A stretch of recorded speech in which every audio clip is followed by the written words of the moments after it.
बिस्मिल्लाहिर्रहमानिर्रहीम। अस्सलाम वालेकुम। मैं हूं एहतिसाम उल हक। रेडियो पाकिस्तान से आप मुझे सुन रहे हैं और इस वक्त मेरे साथ मेरे बाएं जानिब और मेरे दाएं जानिब दो बहुत अच्छे ख़ास मेहमान मौजूद हैं। पाकिस्तान में टूरिज़म के हवाले से आज हम गुफ्तगू करने जा रहे हैं। साथ ही साथ पाकिस्तान और जापान के जो ताल्लुकात हैं उनके 70 साल मुकम्मल हो रहे हैं, तो वो भी एक सेलिब्रेशन मोमेंट है। यकीनन उस पर भी बात करेंगे। तारुफ करवा दूँ आपको मेहमानों का। मेरे साथ इस वक्त मौजूद हैं इम्तियाज़ अहमद साहब। आप साबिक़ सफ़ीर हैं पाकिस्तान के जापान में। काफ़ी अरसा आप खिदमत अंजाम देते रहे बतौर सफ़ीर और काफ़ी अच्छे गहरे ताल्लुकात दोनों ममालिक के हवाले से उस पर भी दस्तरस रखते हैं। साथ ही साथ जो कल्चरल और इकनॉमिक जितनी भी चीज़ें हैं उन पर भी काफ़ी अबूर है, इनको हासिल है। आपको बहुत बहुत खुशामदीद आज स्टूडियोज़ में। इनके साथ हमारे साथ इस वक्त मौजूद हैं सैयद सज्जाद हुसैन शाह साहब। और शाह साहब बहुत काम कर रहे हैं टूरिज़म के हवाले से।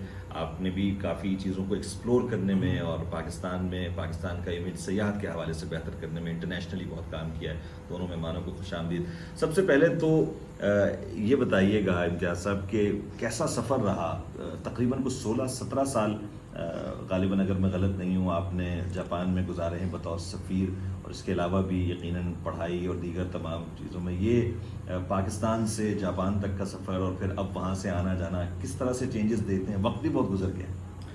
हाँ, सबसे पहले मैं 1988 में जो जापान में गया, उस वक्त मैं जापानी ज़बान सीखने के लिए गया था। जापान की वजारत ख़ारजा ने मुझे बुलाया था स्पेशल स्कॉलरशिप पे।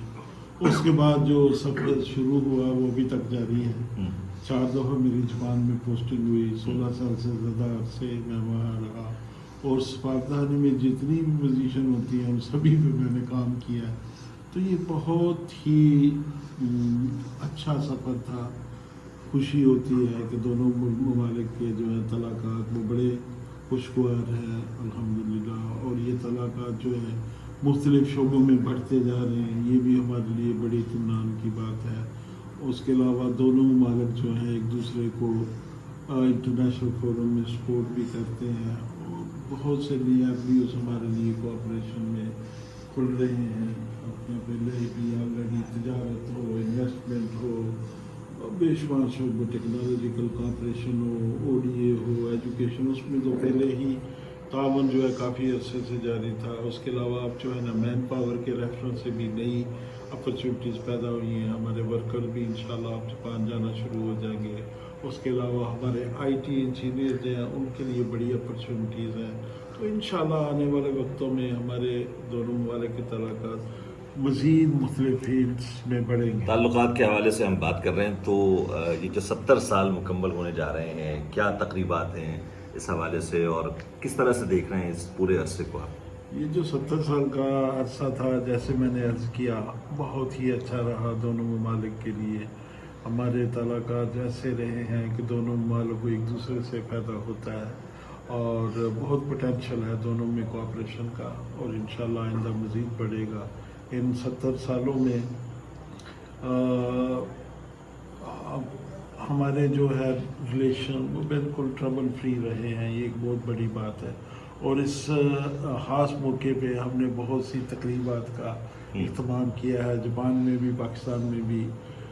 इस मौके के लिए ख़ास लोगो जो है वो इंट्रोड्यूस करवाया गया। स्पेशल जो है ना स्टैम्प्स वो हमने यादगारी बनवाई।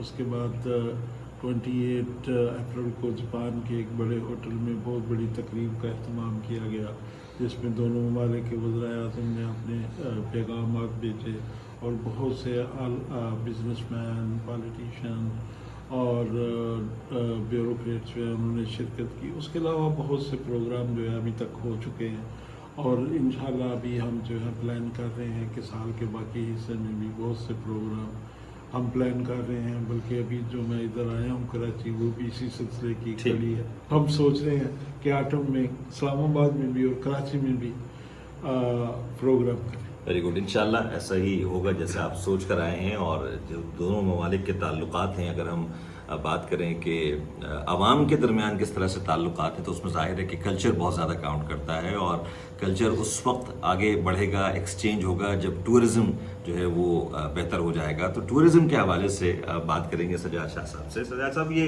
کتنا امپورٹنٹ آپ سمجھتے ہیں کہ جو ایکسچینج آف ٹورزم ہے دونوں جانب سے اگر ہم بات کریں، کیونکہ پاکستان میں پاکستانی یہ سوچتا ہے کہ میرا ملک بہت خوبصورت ہے، یہاں پہاڑ ہیں، وادیاں ہیں، جھیلیں ہیں، سبزہ ہے. جاپان کے بارے میں ہم کیا سوچیں؟ جاپان میں کیا کیا ہے دیکھنے کو؟ جاپان میں دیکھنے کی بہت چیزیں دیکھنے کی ہیں، اور اگر آپ بات کریں کہ میرے سامنے کیونکہ سفارتکار بیٹھے ہوئے ہیں تو میں یہ سمجھوں گا کہ کہنا چاہوں گا کہ یہ آفیشلی سفارتکار تو یہ ہوتے ہیں، لیکن اصل میں سفارتکار ٹورسٹ ہوتا ہے. صحیح. وہ اس ملک کا سٹیزن ہوتا ہے جو وہاں جاتا ہے، جا کے اپنا کلچر دکھاتا ہے ان کو، اپنا کھانا پینا، فوڈ، رہن سہن. اصل سفارتکاری تو وہ کرتا ہے، باقی جو آفیشیل کام ہے آف کورس سفارتکاروں نے کرنے ہوتے ہیں، یہ کرتے ہیں. اور جاپان آپ کہیں گے تو میرے خیال میں دنیا میں جتنا کچھ دیکھنے میں جاپان میں کسی ایک ملک میں کام ہوگا. ان کے کلچر کے لحاظ سے ان کا ہیریٹیج دیکھ لیں آپ، ان کی آرکیولوجیکل سائٹس دیکھ لیں، ان کا اولڈ کلچر دیکھ لیں، ان کا نئی ٹیکنالوجی جو ہے، جو لیٹسٹ ٹیکنالوجی ہے. آپ کسی بھی فیلڈ میں آپ جانا چاہیں تو میرے خیال اتنی ورائٹی ورلڈ میں اور کہیں نہیں ہے جتنی جاپان کے. اور ہم پاکستان کی اگر بات کریں تو جاپانیوں کے لیے پاکستان میں کیا خاص اہمیت ہے، یعنی اٹریکشن کیا ہے؟ جاپانیوں کے لیے خاص اہمیت تو یہ ہے کہ جس ریلیجن کو جاپنیز فالو کر رہے ہیں وہ پاکستان سے گئے. صحیح. آپ نے سلک روڈ کا نام سنا ہوگا، تو سلک روڈ جس کو ہم کہتے ہیں کہ یہاں سے چائنا، تبت، اور پھر تبت چائنا، اور پھر کوریا، اور پھر جاپان، تو یہ سارا ان کا جو بدھزم جو ہے وہ یہیں سے گیا. ٹھیک. تو جس طرح ہم مسلمانوں کے لیے سعودی عربیہ کی، مکہ کی جو ویلیو ہے، یہی ویلیو جاپنیز مقدس مقامات کے حوالے سے ہے. ان کے جو فیمس جو وہ بدھا کی جو اسٹوپاز ہیں وہ پاکستان کے اندر ہیں. ان کے آرکیولوجیکل سائٹس جو ہیں، ان کی جو یونیورسٹیز جو ہیں، جس یونیورسٹی سے بدھزم دور میں یہ توفیقیہ ٹیکسٹا کی یونیورسٹی ہے، پھر وہاں سوات کے اندر ہے، پھر تخت بھائی والی مونسٹری جو ہے. تو یہ سارا کلچر، یہ ریلیجن جو ہے جاپانیوں کو یہاں سے گیا ہے. صحیح.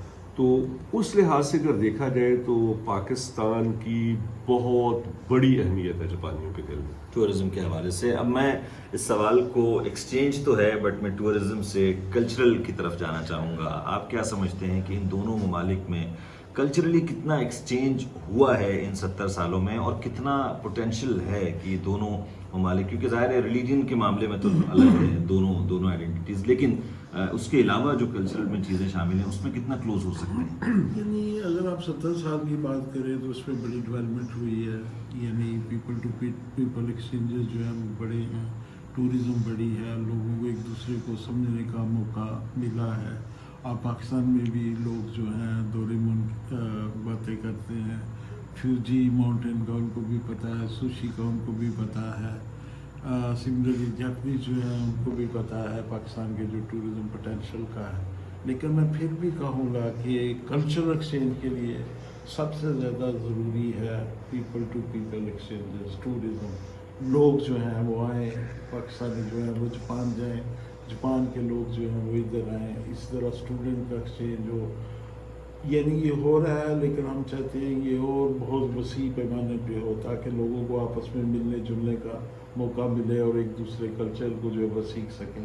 آلریڈی اس میں بڑی ڈیولپمنٹ ہوئی ہے.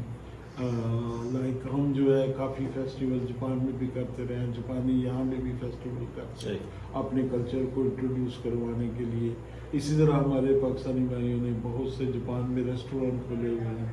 پاکستانی فوڈ جو ہے آپ کہیں چلے جائیں، مختلف بڑے شہروں میں آپ کو مل جاتی ہے.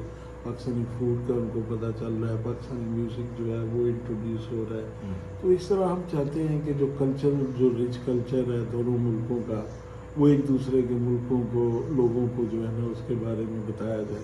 اور اس میں انشاءاللہ اب مزید تیزی آئے گی.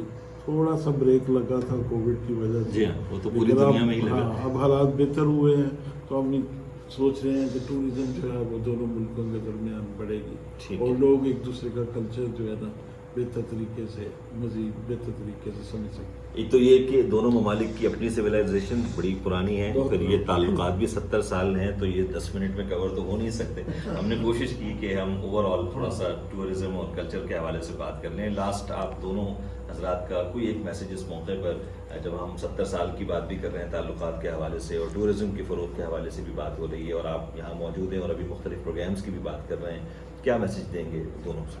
पहले आप। मेरा मैसेज इस मौके पे यही होगा, सबसे पहले तो हमारे लिए बड़े इत्मीनान की बात है कि हमारे तलाक़ात बहुत दोस्ताना हैं और मुख्तलिफ शोबों में फ़रोग़ पा रहे हैं। और इस सिलसिले में मैं यही करूँगा कि हमारे जो हैं प्राइवेट सेक्टर जो है, बिजनेसमैन जो हैं, वो आगे बढ़े और इन तलाक़ात को मज़ीद जो है वो स्ट्रेंथन करें, क्योंकि गवर्नमेंट जो है वो एक ख़ास हद तक जो है वो काम कर रही है और करेगी भी, लेकिन हमारी जो अवाम है वो भी इसमें बहुत बड़ा रोल प्ले कर रहे हैं और मज़ीद कर सकते हैं, ताकि हमारे जो रिलेशंस हैं वो मज़ीद स्ट्रेंथन, मज़ीद मुस्तहकम हो जाए। जी शाह साहब। मैं तो ये कहूँगा कि बीइंग मुस्लिम, और मैं ये देख रहा हूँ बड़े अफसोस के साथ कि हम अखलाकियात से बहुत गिरते जा रहे हैं। मैं अपनी कौम को, अपने बच्चों को ये कहूँगा कि आप जापान जाएं, जाके मैनर्स देखें उन लोगों के, और जो इस्लाम ने हमें जो बड़ी ज़ोर से कहा है कि आप अखलाकियात के ऊपर ज़्यादा तवज्जो दें, मैनर्स आपके बेहतर होने चाहिए, सफाई के लिहाज से, टेबल मैनर्स के लिहाज, हर लिहाज से। तो मैं समझता हूँ कि जितने अखलाकियात जापान के अंदर हैं, जितना रिच कल्चर है, और they are very proud of that, कि हमें उनसे कुछ सीखना चाहिए। ठीक है, अमल करने की बात है। बहुत बहुत शुक्रिया इम्तियाज़ साहब आपका भी, सजाद साहब आपका भी, कि आपने वक्त दिया, और रेडियो पाकिस्तान के इस यूट्यूब चैनल के हवाले से हम आपसे गुफ्तगू कर रहे थे। तो इंशाल्लाह फिर किसी और मेहमान के साथ आपसे दोबारा मुलाकात करेंगे, तब तक की इजाज़त। अस्सलाम वालेकुम।